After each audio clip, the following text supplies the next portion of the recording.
Thank you, everyone, for coming out today. Pleasure to be here.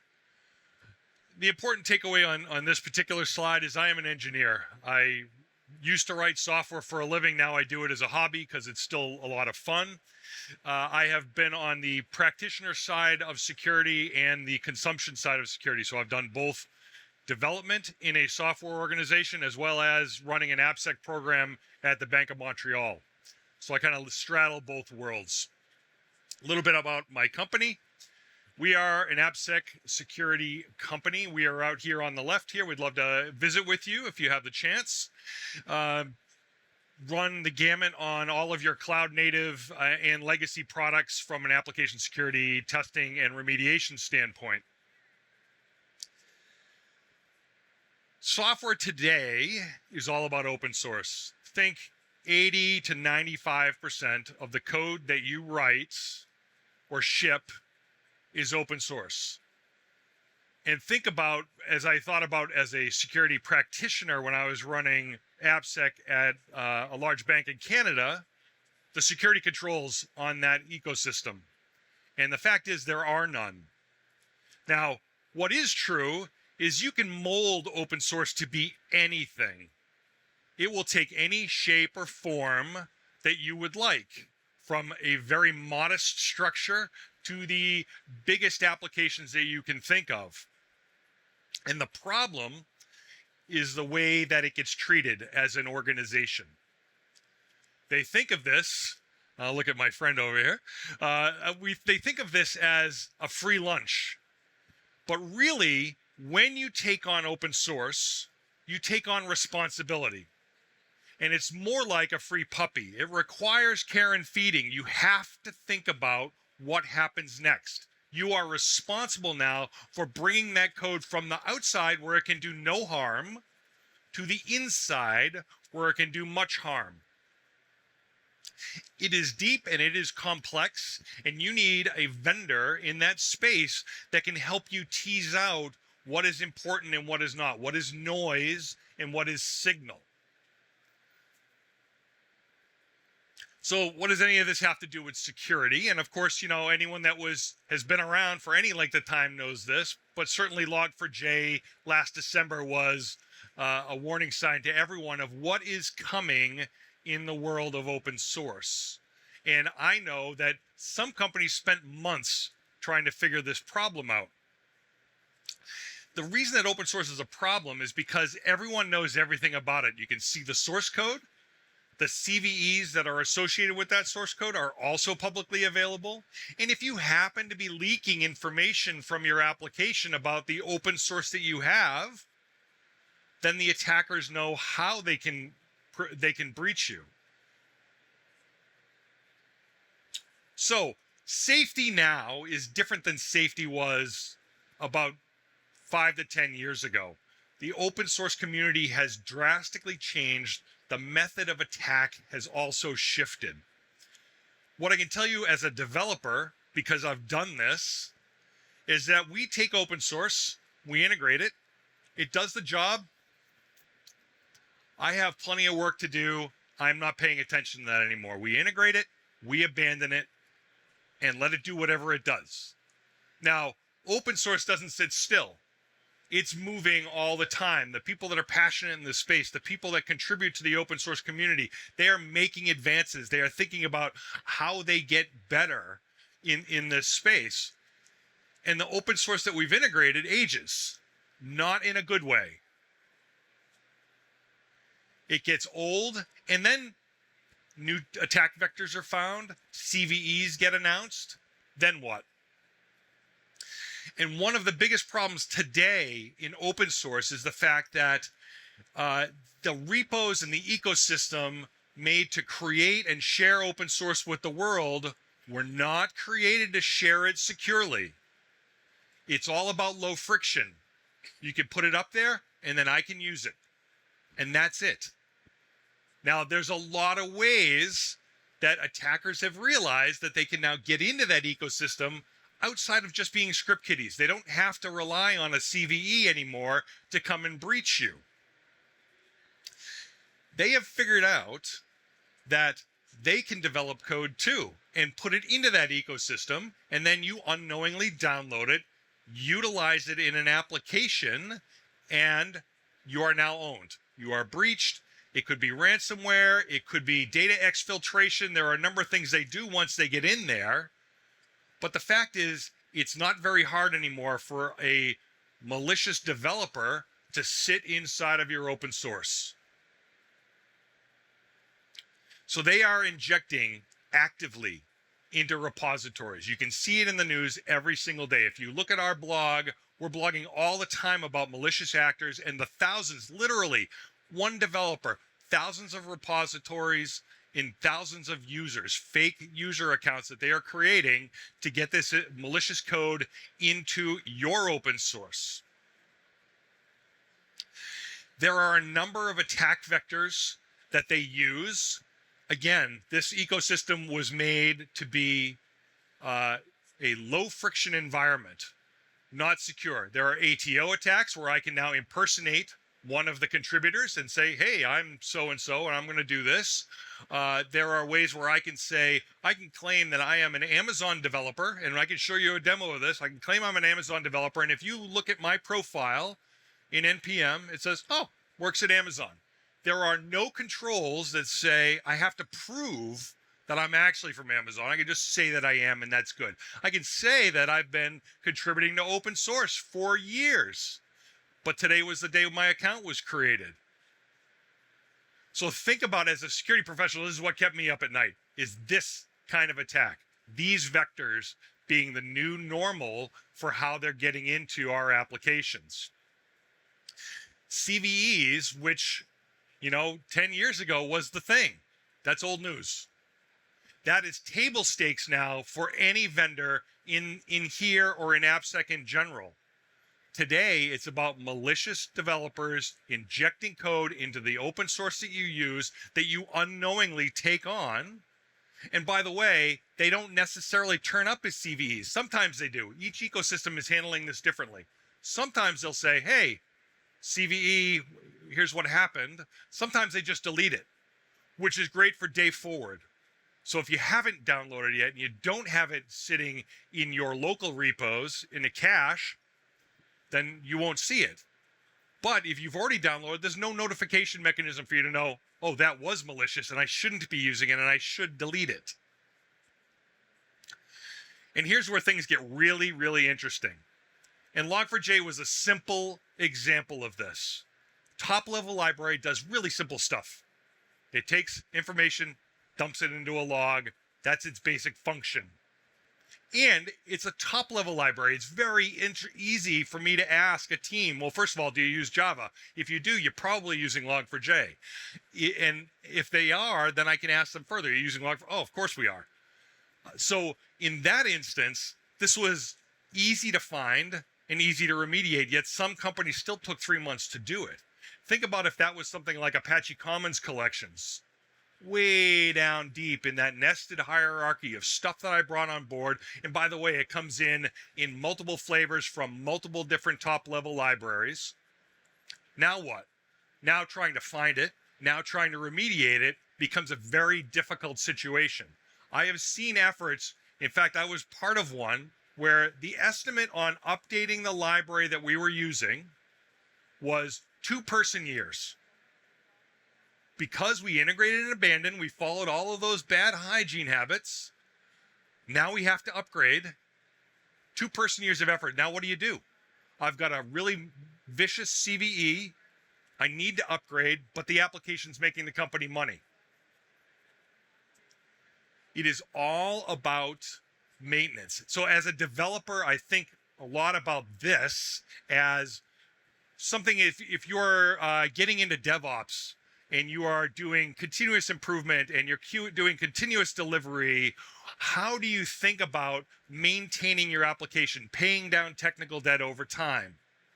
What do you do in those instances? So this example here, you could buy a car and you can drive it and think nothing of the maintenance. You don't have to change the oil. The recommendation is you change it every 3,000, 5,000, 7,000 miles, depending on what kind of oil, depending on what kind of car. Now, the thing about maintenance is done at a time of your choosing. I can pick the time. It can be a great time for me.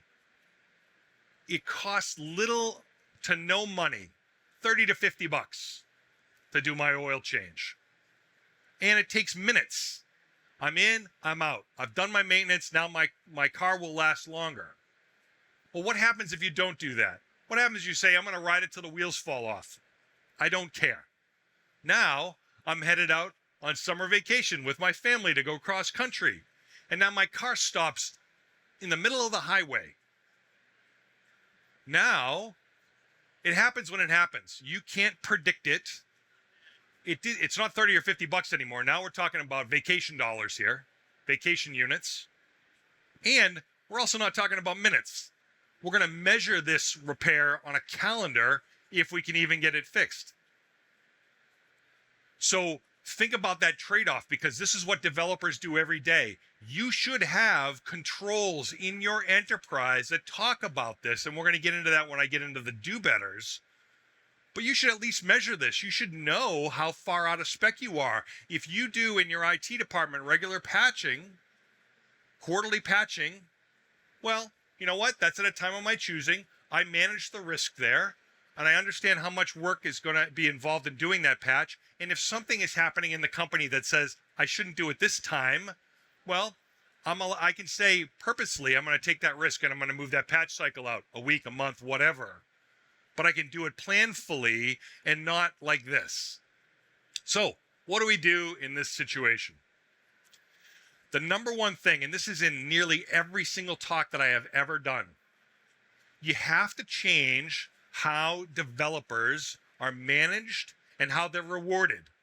Are they rewarded for shipping code quickly, or are they rewarded for shipping secure code? Because if security isn't their problem, then they're not going to do it. I talk to security professionals all the time that say, I can't get the team to pick up any of my security stories. Well, security is obviously not important to them. They think it's your job, and they think you're going to figure it out. If they're not rewarded on it, if part of their bonus isn't associated with how they write software and how they measure that software for security as it goes out. And by the way, I said measurement, not remediation, because that is a policy decision, but we should at least understand it.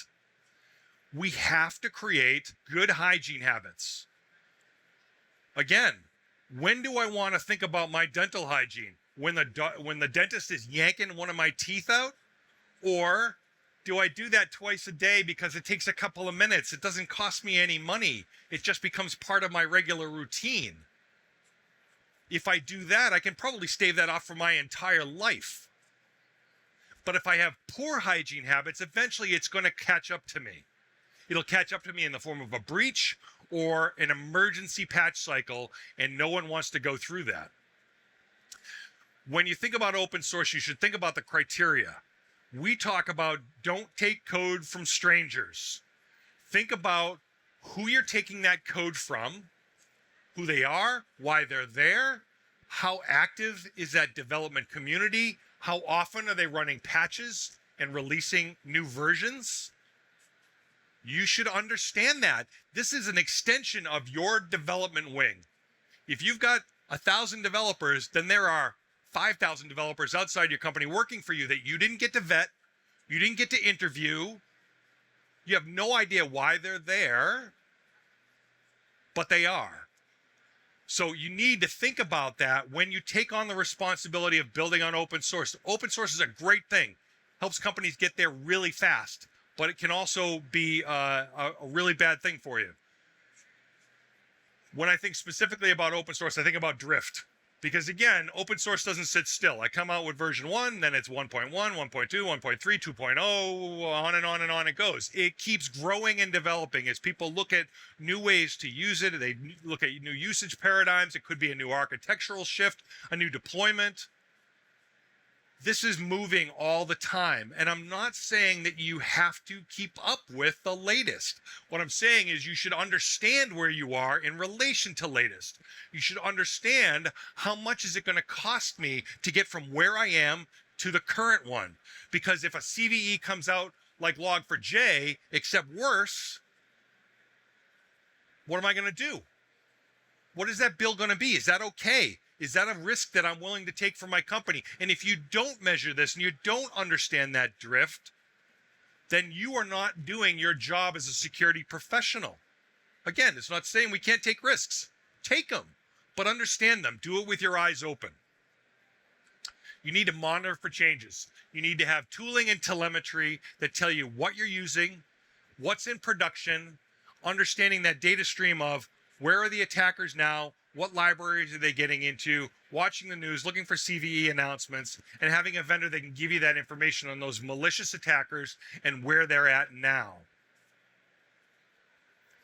Think about that mean time to repair. Those development teams should understand that. You should have some idea of that from your Log4j experience, how long it takes for something simple. That one was a simple case. If it's harder, if it's a breaking change, if it's I don't have testing for that and I need to, run 2 months of testing, well, now I've got a big problem on my hands. And you need to understand where you're at, where you want to be, what it's going to cost to get you there, and decide what that path is to move from where you are to where you need. One of the things about these experiences, and I've run incidents for the bank, first thing you need, list of applications.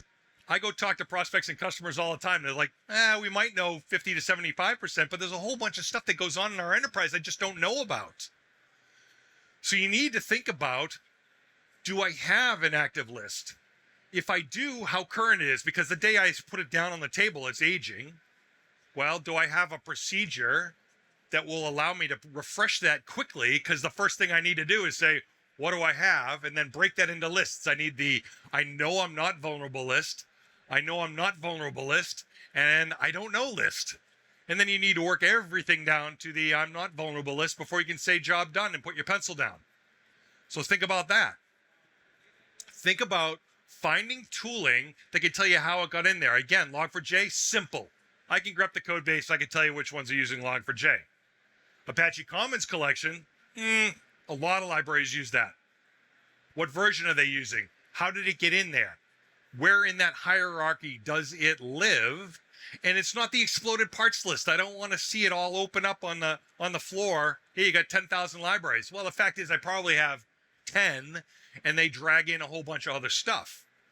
Which brings me to my next point of how do you fix it? Where should it be fixed?